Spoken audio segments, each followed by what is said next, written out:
così, oggi lontano, domani sì, sono volubili quanto si può. These songs are actually very different, but are more elaborated, more complicated also. Passano i dì nel duro equivoco d'un no, d'un sì, d'un no. These bass songs are a little bit difficult, but very interesting, and they are also a challenge for me. Gua, gua, gua, gua, vieni qua bamboletto, papa, papa, vieni qua fanciulletto. I really love to work with Nicola, and it's very important to have the right person that is invested into what we are doing in Opera Rara, in rediscovering. And this, for me, is really the music making that I love. Pardon, pardon, alla follia. Wonderful pianist, Maestro Carlo Rizzi. For me, is one of the most important conductor in the world.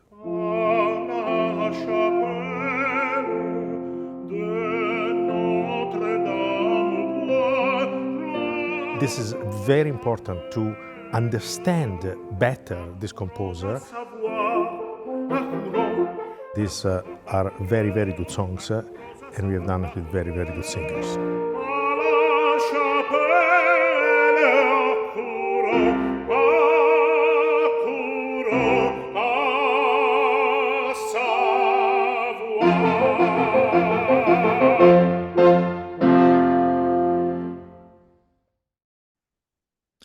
A very warm welcome to everyone, and thank you so much for joining us for the launch of Volume 8 of our Donizetti Song Project, which is our final volume completing our recordings of the solo songs by Donizetti.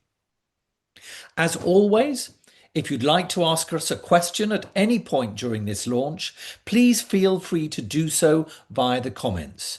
You can also use our Ask Opera Rara form on our website or the hashtag Ask Opera Rara across social media. Some of your questions may even find a way into future episodes of our Lives in Song series, which I'll say a little bit more later. But tonight, we celebrate the completion of one of the most ambitious and meaningful artistic projects that Opera Rara has ever undertaken. The Donizetti Song Project launched in 2022 to mark the 225th anniversary of Gaetano Donizetti's birth. And since then, we have restored nearly 200 songs, many of which have never previously been recorded, or in some cases, even heard since the 19th century. So across 8 recital volumes, this project has revealed a Donizetti that we rarely encounter on the operatic stage, an Donizetti who is intimate, experimental, humorous, tender, deeply responsive to poetry and the tragedies and joys throughout his life. And Volume 8 brings us to the end of this remarkable journey of rediscovery and includes songs for bass baritone, in this case featuring the singer Nicola Alaimo, returning once again after his recording of baritone songs in Volume 2, working with Opera Rara's artistic director Carlo Rizzi in a group of remarkable songs in both Italian and French. Now, these songs are written not for the opera house. They're written for salons, more intimate venues. They are perhaps songs to be shared with friends. And before we welcome Nicola Alaimo to talk about this recording, I thought we would take some time to reflect back on the entire project so that we can see what has been accomplished and what this final volume brings to the entire body of our recording of Donizetti's songs. And at this point, there is no better person to accompany me than our artistic director, Carlo Rizzi. Carlo, welcome. Hi, Harry. Thank you. It's great to see you and thanks for being with us today. So, Volume 8, it was recorded last year in London in November 2025. There's going to be a concert at London's Wigmore Hall on the 16th of June to celebrate the release of the album and also to mark the completion of the whole Donizetti song project. Now, this is Nicola's second album of Donizetti songs, and it is, as I've said, the final volume of our complete solo recordings. So, before we go any further, let's look back at the entire project.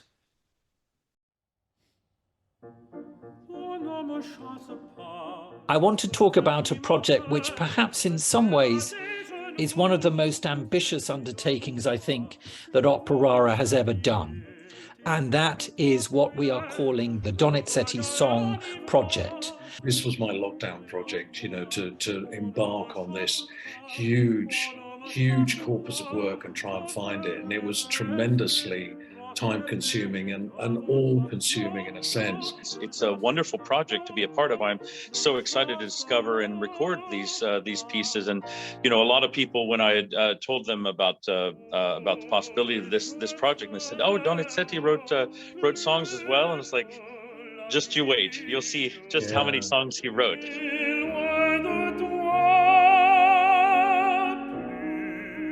I think this cycle kick-started my love for song. Isn't that lovely? Emanuela, your Donizetti Songs project recording has actually just won an award, hasn't it? It's just won an International Classical Music Award. Congratulations. Thank you. And the Donizetti Song project as a whole has won an Opera Award in a special recognition category for the historical importance of the project. It must feel like a really special thing to have been a part of. Absolutely. And I've learned so much.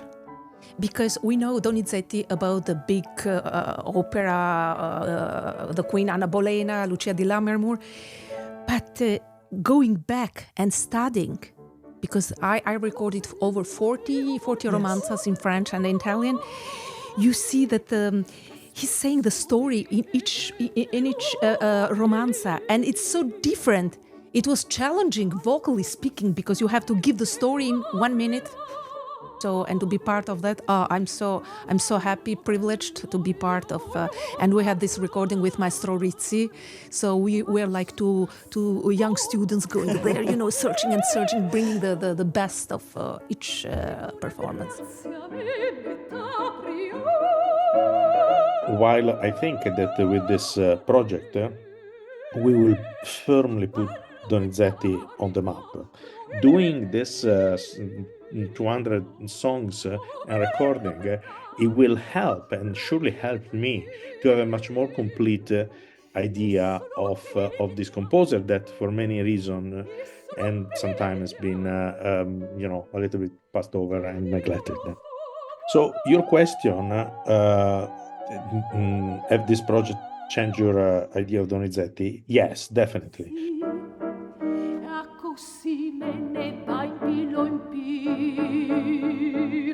It's always amazing to realize, you know, those persons like Donizetti, how they knew how the voice worked. And I was really pleased by the humor, the spirit of Donizetti. For me, it's always a moment that I could use to grow and to be a little bit better after.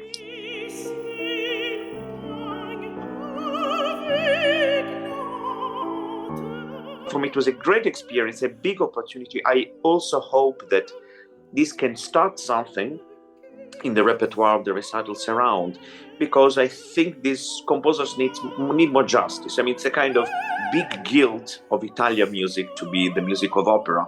So they forget that he also wrote something else.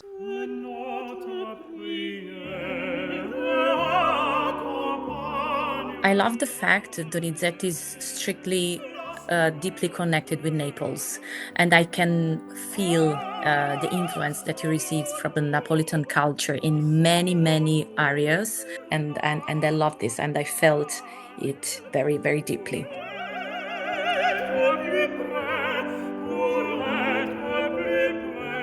Carlo and I, we worked to try to find meaning, to really dig into the text and the words, to deliver these well, to bring them out to be the pieces they can be, was a great experience for me. So I had a wonderful time recording them.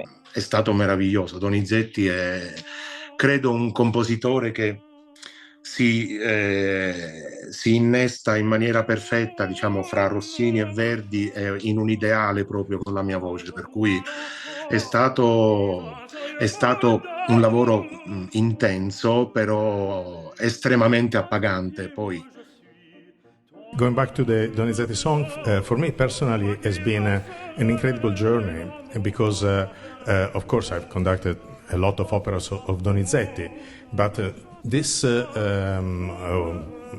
project, these many 8 recordings, obviously have opened also another view of this composer.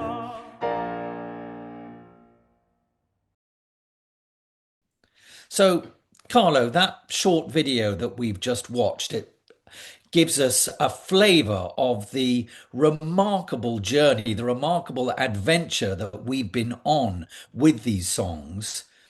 What are you thinking right now, and how does it feel to have finally reached the end of this journey? Well, what I'm thinking right now, many things. But for me, this project has been one of love and personally of joy and pride.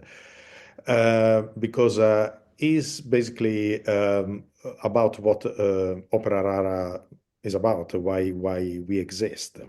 Because shows not only a great composer, but an unknown face of the great composer, as you were saying, is a face that actually I even didn't know. I've conducted many opera of Donizetti in my youth. Also, I was always been very drawn by this composer, but honestly, I didn't know that he had such a richness of invention and also of dramatic understanding of the words of the songs. That sometimes, in the operas, you find certain set pieces. An opera is done for a big theater, for a big audience. So there is the overture, the chorus, the first chorus, then the first singer come in, then the second. So there is a structure that actually there is not in the songs. You go from very small songs to incredibly long song. We will talk about that later, I'm sure.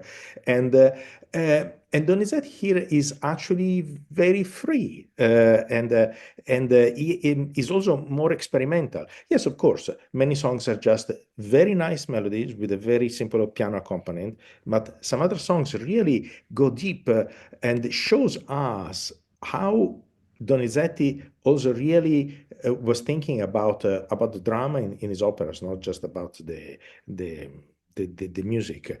And so for me, this is what is important. And then, of course, there is also the other thing that is, after so many years switching from the baton to the keyboard, that has not been easy, I can tell you, but is open to me to a different world, because very often when we conductors, we tell the other people what to do, but sometimes we are not really into the part of the action. We say, okay, let's just do this, you do that. But with this, particularly, as you were saying correctly, particularly in this very intimate situation, that is when I really enjoyed working one-to-one with this wonderful singer that you have been so lucky and also so good in having. So, let's just me allowed to do this, to pat myself and ourselves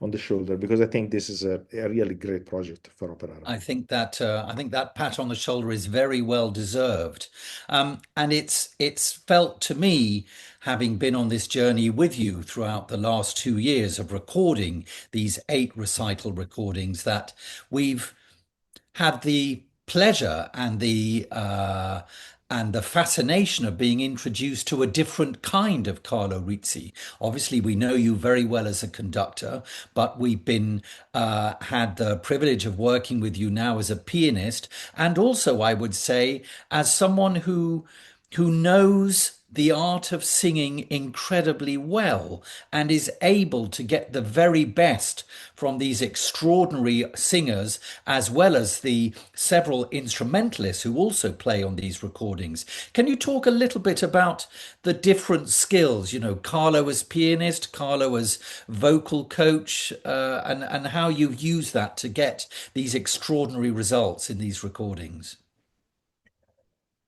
Well, I have to say, it's been, I was saying, incredibly pleasurable for me to do all this. And when you were talking about, inserting myself into this different world, the important thing for me, what really gave me the joy was to really start to, let's say, breathe again the music. And I say this because, there is a real difference between when you have to also physically, carry the sound and the weight of 70 players in the orchestra, 60 in the chorus. There is a different approach. Is an approach where you have to lead. You have to lead. Otherwise, it's not going to happen. Even allowing the freedom, the breathing, and etc. to the singer, to the chorus, to the music, but you have to lead. At the piano is interesting because sometimes you can also just follow, just support, just let something bloom. And this for me was the main difference and the important, the thing that gave me joy, to work with these great singers and just to be able to actually, in a way, learn from their voice, from their approach, and then try to convey this through the accompaniment of the piano. For me, that was the most interesting thing. Now, of course, then always like when you do a recording, the mind is sort of there's sort of dichotomy in the mind. Half does the job, and half is thinking how it's going, because you need to obviously to do the recording.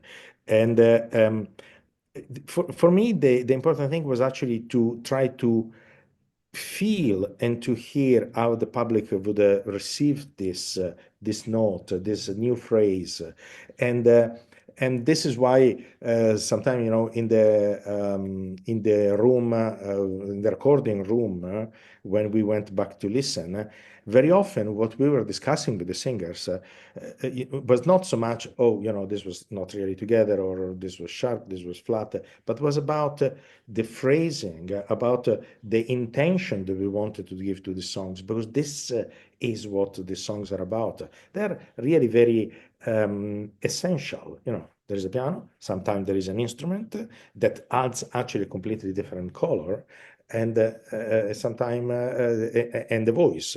That's it. There is nothing else.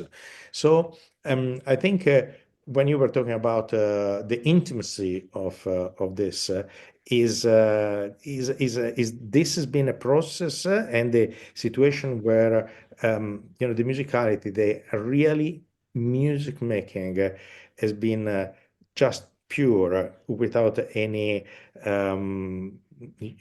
thing in the middle that could be the distance from a stage, or the sound of an orchestra. You have to be less because of that. So it was very, very, very fantastic, I think.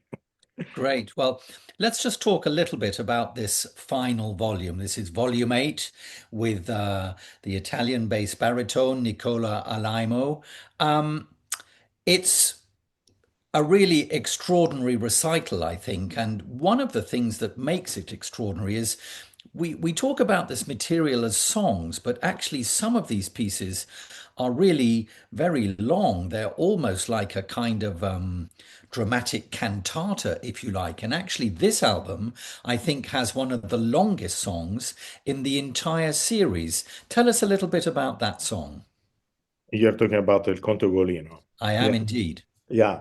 Um, um, well, let's just say something different, something else. So we have Conte Ugolino from the the canto of Dante in the La Divina Commedia that lasts 12, 13 minutes, I don't know. And then in one of the recordings before, we have the shortest song again from Dante. That is again from taken from Paolo e Francesca. Amor condusse noi ad una morte, and I think that was a certain fascination that Donizetti had with actually putting in music. The masterpieces of literature. And of course, talking about being dramatic, somebody that actually is close in a tower and is, I think, what is the word, knowing, eating at the back of the skull of a person is pretty dramatic. And to put this into music, I think he really wanted to create this scene. You use the word cantata, that technically is correct, because there is everything in this. There is recitativo, there is the orchestral, the piano in this case introduction. There is a sort of crescendo. There is the lyrical moment. There is the dramatic moment, and there is everything. And I think that, look, I'm not in the mind of Donizetti, but I think he had a great joy and enjoyment in writing this, because it was, again, also experimenting. I was thinking about this song. Sometimes it's done just as a, let's say, succession of nice melodies. Personally, we took, Nicola and I, a different approach. We took an approach much more dramatic. And this is why, actually, in a way, it lasts less time, because this acceleration of tempo, for example, when Conte Ugolino say "Ai dura terra perché non t'apristi," earth, why you didn't open at the moment, that requires different tempo, a different voice. And I am very happy to have done this with Nicola, because I think he's an incredibly versatile artist, not only vocally, because he can do baritone, he can do bass, but from the dramatic point of view. And that, for me, this is the essence. This song could encapsulate the essence of all this project. Well, before we introduce Nicola, who I'm delighted to say is joining us for this launch, let's have a little listen to a clip from Il Conte Ugolino.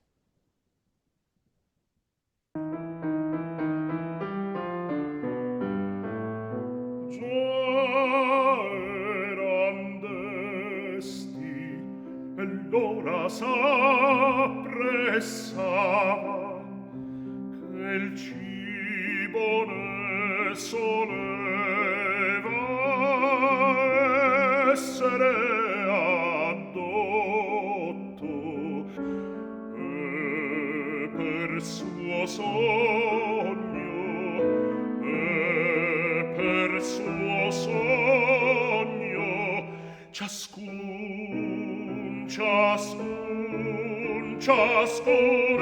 per suo sogno dubitava.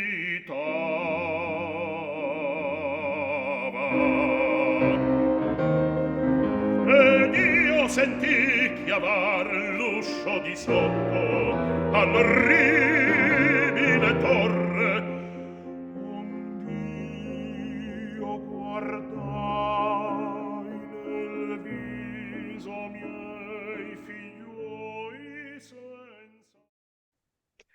So that was Il Conte Ugolino. What a wonderful song, scena, cantata, as we want to call it. And I'm very happy that now we are here with the protagonist of this wonderful song and of this wonderful CD, Nicola Alaimo. Ciao, Nicola. Ciao. Nicola has just joined us from Parigi, where he is soon at the first night. Grazie mille. Come va? Tutto bene? Tutto bene, grazie. Benissimo. Dunque, Nicola, you have done two recordings with us, one as a baritone and this one as a bass baritone. And of course, apart from the difference in the tessitura, that is obvious, which one are the difference that you really noticed in this two series of song that Donizetti wrote? Quali sono le differenze, diciamo così, anche proprio dal punto di vista musicale che hai visto nella composizione di Donizetti? Beh, le differenze musicali, diciamo, tra le romanze da baritono e da basso sono abbastanza forti, diciamo, dal punto di vista proprio vocale, perché le romanze da basso, basso-baritono, vanno molto giù, no? Spesso, però tutto sommato parliamo comunque di un compositore che conosceva molto bene le voci e che nella fattispecie, insomma, di queste romanze da camera c'è una concezione del bel canto, del legato, del cantabile che è straordinaria proprio per la salute vocale, per cui baritono, basso, basso baritono e devo dire che mi sono trovato splendidamente a cantare entrambe le tessiture, diciamo così. Poi alcune romanze da basso si fa per dire perché andavano spesso su.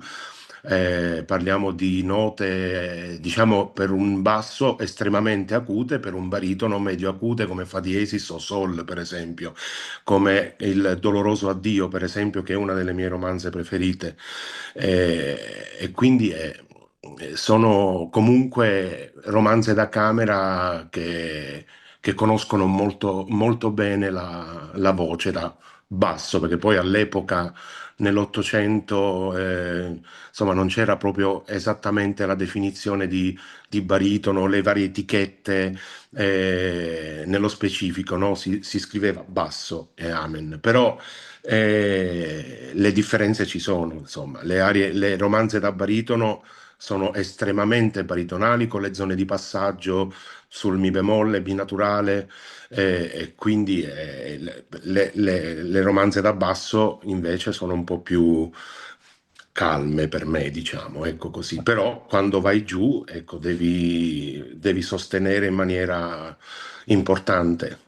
Ecco. Well, I like the definition of calme per te. Calme. No, no, but the thing is that you have this incredible range because you have an incredible top and also the color in the voice, in the lower notes. And parlando del Conte Ugolino, sono 13 minuti, there are 13 minutes of description of hell, la descrizione proprio dell'inferno. E quando abbiamo lavorato su questo, mi ricordo che abbiamo parlato molto spesso, non tanto solo così, diciamo, del modo di cantare, ma anche proprio della drammaturgia, della drammaticità del pezzo. E infatti mi ricordo che abbiamo fatto tante differenze come velocità, anche come sospensione, e questo per me è stata una delle cose più belle che ho fatto con te, quindi grazie mille per questo. Quindi qual è la romanza che ti piace di più? Dillo. Maestro, è proprio quella sceneggiatura incredibile del Conte Ugolino, perché è un sogno che si è avverato prima di tutto, poi avverarlo grazie al maestro Carlo Rizzi a Opera Rara per me è stato il non plus ultra, per cui mi sono trovato immerso in questa descrizione incredibile che fa Dante, ma che musicalmente è evocata in maniera magistrale da Donizetti, per me è veramente un capolavoro, un capolavoro di sceneggiatura proprio, cioè entri proprio dentro alla storia. Ed è veramente incredibile. Una frase poi su tutte mi è rimasta impressa nella sua crudeltà, quando lui dice più che il dolor potei il digiuno, no? Quindi proprio c'è questa crudeltà, questa visione così dura della situazione, ed è pazzesco, veramente. Tutto il canto. Grazie. Avrei voluto farlo in concerto, però mi è stato detto che forse era un po' lunghino. Well, ci sarà un'occasione. There will be an occasion. Lo spero But tanto. also, in both recordings, you have also worked. There's been also some song with other instruments, and in this one, for example, we have also this one, Le Départ pour la chasse, col corno obbligato, e anche quello per me è stata una cosa interessantissima perché passava da, diciamo, questo momento, diciamo, quasi d'attacco col corno a questo momento proprio quasi di preghiera. Di raccoglimento, sì, sì. Esatto. And so, what do you think of this song? Did you like it? Assolutamente sì, perché proprio iniziava con questa, era una specie di aria d'opera, diciamo una romanza al contrario, nel senso che parte con una cabaletta e poi c'è il cantabile, un po' come il Cortigiani del Rigoletto verdiano, no? Però Donizetti viene prima, questo è il bello. E, e- e quindi parte con questa spavalderia per poi passare a questo cantabile. Non è facile. Comunque Donizetti, io ritengo sia un compositore perfetto per la mia voce, comunque non è di così facile esecuzione, sia musicalmente che vocalmente. Per cui attenzione quando si dice vabbè, Donizetti è facile, no, no, non è facile per niente, assolutamente. E queste romanze da camera lo testimoniano un po' tutte, per cui io, ripeto, mi sono divertito tantissimo, però ho studiato anche moltissimo e ho cercato di dare il meglio di me, insomma. Well, before to go to listen a little bit of this song with the corno obbligato, I just would like to pause about what you just said. That is, Donizetti non è facile e ho studiato tantissimo. I study because this is true. This is actually something that we all have learned, not just Nicola, but all the singers that have been part of this project, is not just opening the mouth and singing. Absolutely not. And this also shows for me, talking about globally about the project, how important this project is for the young generations. Because, if singers that are at the apex of their career, like Nicola, like Michael, like Armonella, like everybody that have sung in this CDs, they say we have to study, and it's not easy. That means that is something that is very, very good for young singers to train their voice, and is something that was really missing, particularly in the Italian repertoire. And so this is also why I'm very proud that we all as an opera Rara have done this, because I think it will be a legacy for the young singers of the future. And now, let's just go to listen. Le départ pour la chasse.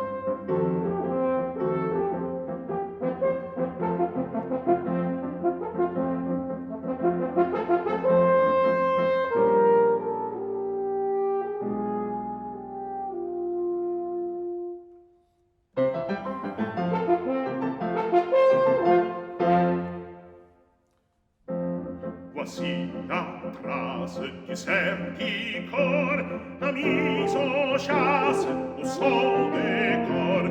Voici la trace, la voici, la mise en chasse au son des corps. Amis, pour que la meute en courant nous envoie, ivre d'ardeur aboiement plus fort, pour que les chiens ne perdent la voix, lorsque le cerf entrera dans son fort.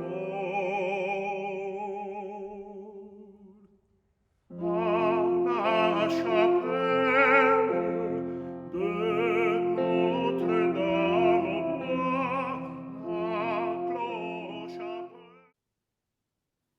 I'm really thrilled to introduce you to Roger Parker.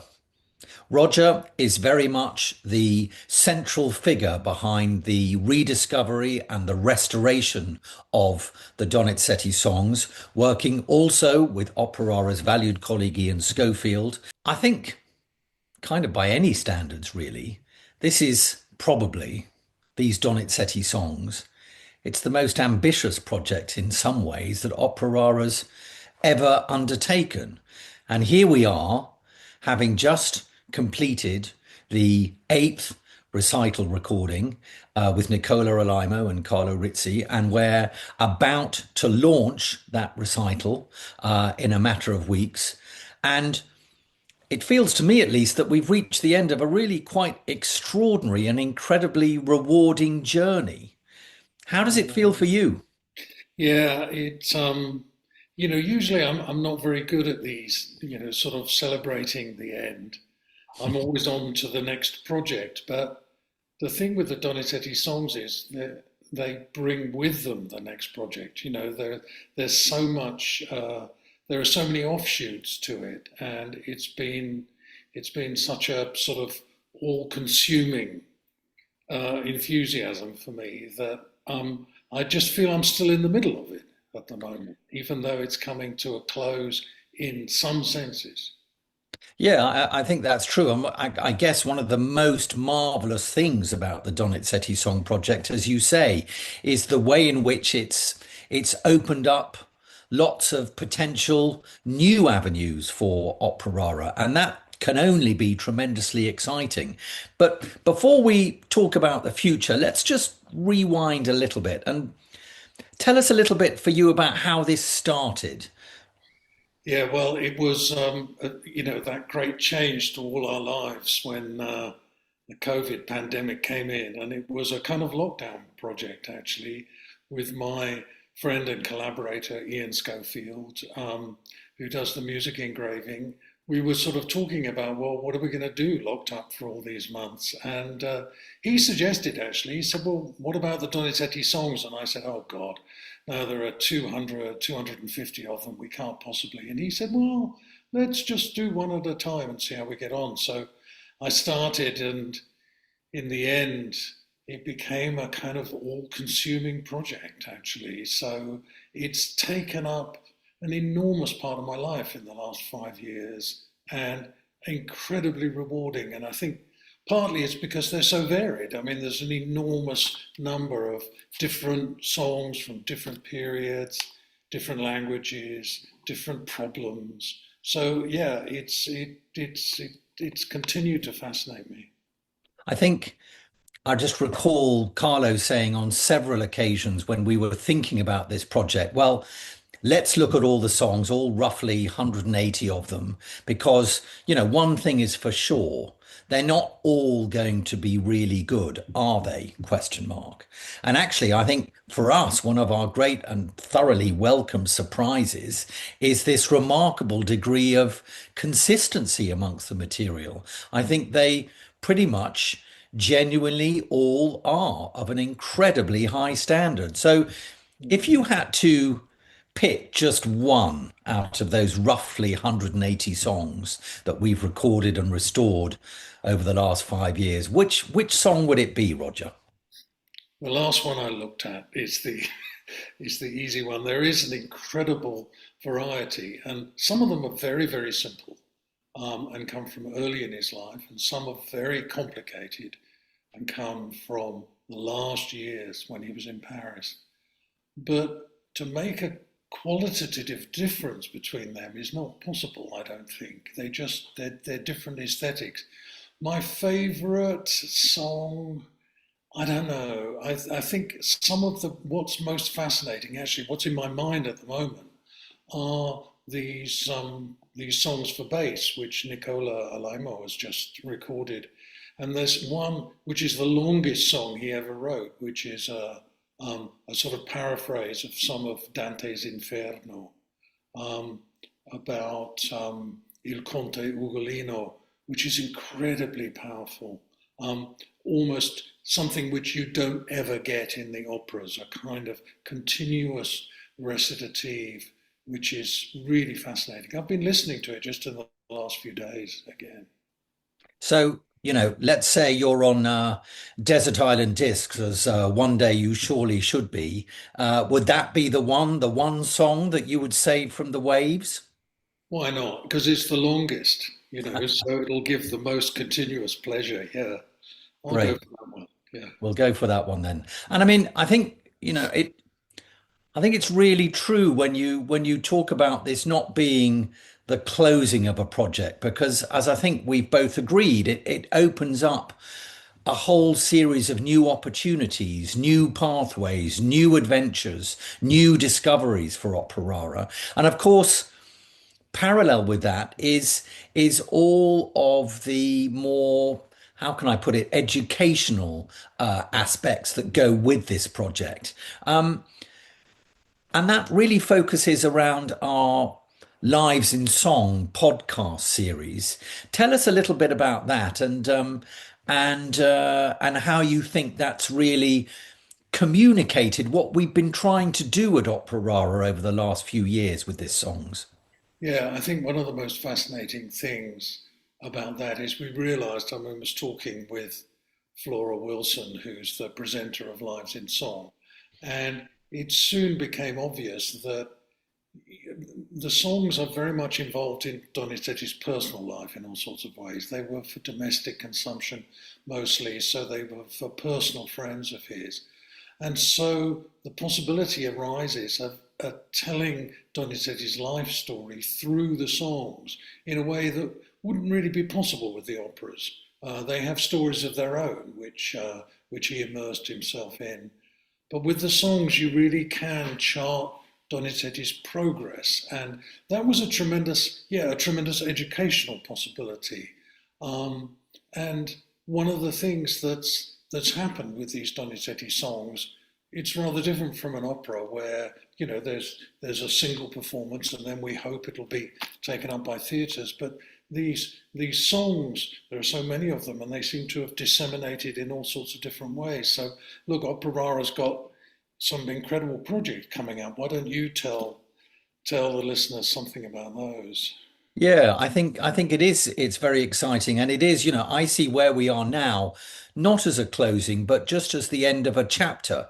And now we enter in, if you like, a new chapter. And for me, that chapter is called Legacy and Future, because what we want is for these extraordinary songs to really engage, encourage, inspire the next generation of singers to look at this material in perhaps the same way that they look at other song material that's better known, for example, in the French or the German repertory. And so to that end, we've been building a number of really, I think, exciting partnerships, all of which are about, as I say, encouraging, inspiring the new generation of singers to look at this material. The first one is with the Juilliard School in New York, where this coming autumn, we're going to be presenting a program which will be focused around the Donizetti songs.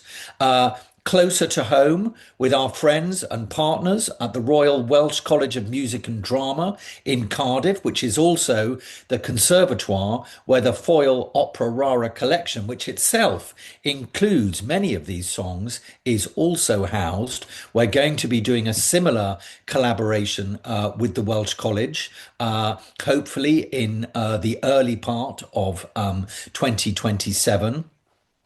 Beyond that, parallel with these recordings, we've also been featuring in our series of salon concerts, which is about profiling young artists who we think we will have a recording relationship with. Within those salon concerts, we've also been really featuring and profiling these Donizetti songs, and one of those is with the Argentine baritone Germán Enrique Alcántara and pianist Anna Tilbrook, where we will repeat a cycle we did earlier last year at the Middle Temple Hall in London. And this will be a new partnership with the Oxford International Song Festival. Again, this is very significant because that festival is known globally as a real champion of song material. And so it's fabulous to be working with the Oxford International Song Festival to help to spread the word about these Donizetti songs. Yeah, Obviously, carry on. Sorry to interrupt, but I would say it's so important this because with, I mean, most young singers, want to learn Italian and how to sing in Italian repertory, but before the Donizetti songs, with a few exceptions, virtually all they have is opera, which is often very demanding. These songs are a way of introducing young singers to the problems and the delights of singing in Italian. So it's got a huge potential, I think, to alter what happens in conservatories in terms of the repertory that they learn of Italian music. So it could be sort of, building a generation for the future. It's that important. Well, that's exactly what we want to do. And a really good example of that actually is our current partnership with the Donizetti Opera Festival in Bergamo, where over 3 years, we've just completed year one, which was in November 2025. But over 3 years, they're going to perform nearly all of the Donizetti solo songs and also a selection of his trios, quartets, quintets, the wider ensemble pieces, which again is a really good way of promoting this music, particularly focusing in the town, the city of Donizetti's birth. But I would say actually for us, in terms of what is Opera Rara going to do, our main goal now is the establishment of what we're calling the Opera Rara Digital Song Centre. Now, here we're going to make all of the songs that we've recorded available online, not just the songs, because of course we have the advantage of accompanying those with recordings by some of the world's very best singers. So not only will the actual music be available online, the performances will be available online, the scholarly material, many of it written by you, Roger, which explains the origin of these songs, will also be available. And we hope that that's really going to encourage people to come to our website, to engage with the material, and to really help with a worldwide promotion of these extraordinary Donizetti songs. Yeah, look, I know this will happen, and it's an incredibly important thing.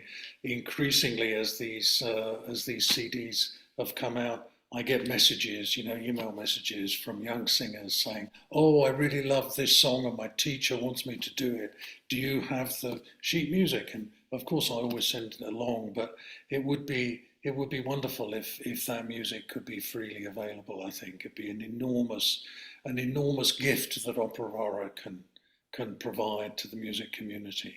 Well, that is exactly what we're planning to do. So watch this space, because this journey is not yet over. It's a new chapter in the adventure of the Donizetti songs, and there's lots more to come. My thanks to Roger Parker, our repertoire consultant and the editor of all of the Donizetti songs, to Carlo Rizzi, our artistic director, and of course to Nicola Alaimo for joining me for this launch of the final volume of Donizetti songs. Volume 8, as well as all of the complete Donizetti songs collection, will be available tomorrow through the Opera Rara website and on all major streaming platforms. I would encourage you to stay and join us on our YouTube channel for the premiere of Volume 8 at 7 p.m, and the link will be placed in the chat. I want to take a moment to thank those generous supporters who have made our complete Donizetti song collection possible. Our lead supporter of volumes 3, 4 and 7, Andrea Pessino, and the lead supporter of volumes 5 and 6, Elena Baturina. We'd also like to thank the members of Opera Rara's Donizetti Syndicate and the Colwinston Charitable Trust, as well as the Cocaine Grants for the Arts at the London Community Foundation. If you're interested in supporting Opera Rara's work, even a small monthly donation helps make projects like this possible. You can find full details of how to support us on our website, along with information about upcoming performances, recordings, and broadcasts. But before we close today, I want to remind you all about Opera Rara's upcoming season. We begin with Offenbach's Barcouf. We then continue with Mercadante's Il Campo dei Crociati, and we make our release of the recording of Puccini's La Rondine. Alongside that, there are our usual series of salon concerts celebrating the careers of young artists with whom we would like to build a relationship. There are so many online ways to learn more and connect with Opera Rara's work. Via our salon concert broadcasts, via the broadcasts of our masterclasses, also online, and of course, our Lives in Song podcasts. More information about this and everything else about our work can be found on the Opera Rara website, opera-rara.com. For now, thank you for being with us, and thank you for helping us to continue to rewrite operatic history. Tutte le femmine fanno così, oggi lontano, domani sì, sono volubili quanto si può. These songs are actually very different, but are more elaborated, more complicated also. Passano i dì nel duro equivoco d'un no, d'un sì, d'un no. These bass songs are a little bit difficult, but very interesting, and they are also a challenge for me. Gua, gua, gua, gua, vieni qua bamboletto, papa, papa, vieni qua fanciulletto. I really love to work with Nicola, and it's very important to have the right person that is invested into what we are doing in Opera Rara, in rediscovering. And this, for me, is really the music making that I love. Pardon, pardon, alla follia. Wonderful pianist, Maestro Carlo Rizzi. For me, is one of the most important conductor in the world. La chapelle de Notre-Dame. This is very important to understand better this composer. These are very, very good songs, and we have done it with very, very good singers.